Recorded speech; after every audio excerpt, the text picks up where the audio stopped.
सोचिए, एक ऐसी धरती जहां इंसान और देवता के बीच की सीमा धुंधली हो जाती है, जहां हर पेड़, हर नदी, हर चट्टान किसी रहस्य की रखवाली कर रही हो और जहां इंसान अपनी हद पार करता है, देवता स्वयं उतर आते हैं न्याय करने। यही है कंतारा चैप्टर 1।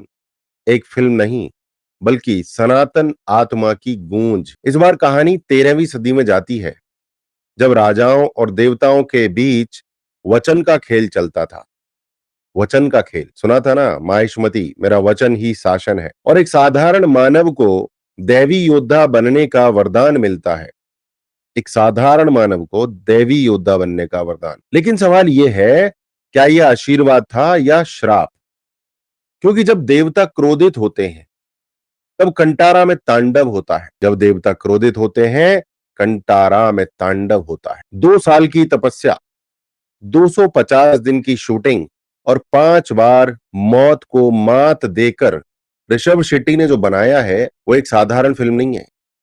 एक महाकाव्य पुनर्जन्म है। शूट के दौरान वो 5 बार मौत के करीब पहुंचे। एक बार तो खुद कहा, मैं लगभग मर गया था। पर शायद यही वजह है कि उनकी आंखों में देवता की ज्वाला दिखती है। ये फिल्म उनके शरीर से नहीं, उनकी आत्मा से निकली है। और इस बार उनका किरदार केवल जंगल की रक्षा नहीं कर रहा है, वो धर्म की रक्षा कर रहा है। जब वो तांडव करता है, कैमरा कांप जाता है और दर्शक को लगता है अब बस देवता सामने खड़े हैं। परंतु जितनी दिव्यता इस फिल्म में है, उतने ही मसाले इसके पीछे छिपे हैं। और सुनिए ध्यान से गुरुजी की बात। पहले तो शूट के दौरान एक जूनियर आर्टिस्ट की मिस्टीरियस डेथ। लोग बोले एक्सीडेंट, लेकिन कुछ लोग कहते हैं वो सीन असली लग रहा था क्योंकि वो असली था। फिर चर्चा की शूट के दौरान नाव पलट गई। मेकर्स ने बोला गलत खबर, लेकिन फैंस बोले कुछ तो था उस नदी में, कुछ अदृश्य शक्ति। और अब सुनिए सबसे शॉकिंग बात। ऋषभ शेट्टी ने खुद कहा, मैं 4-5 बार मरने से बचा। अब सोचिए, क्या कोई इंसान बार बार मौत को देखकर भी शांत रह सकता है? या फिर सच में देवता उस पर सवार थे? क्या सच में देवता ऋषभ शेट्टी पर सवार थे? बात करते हैं उस नंबर की जो हर निर्माता का सपना होता है, 500 करोड़ क्लब। कंतारा चैप्टर 1 ने ऐसा बॉक्स ऑफिस फाड़ा कि बड़े बड़े सुपरस्टार हिल गए। पहले दिन 90 करोड़, 9वें दिन 350 करोड़ और अब 500 करोड़ पार। और सोचिए, ये सब बिना किसी बड़े स्टार कास्ट या विज्ञापन ड्रामे के।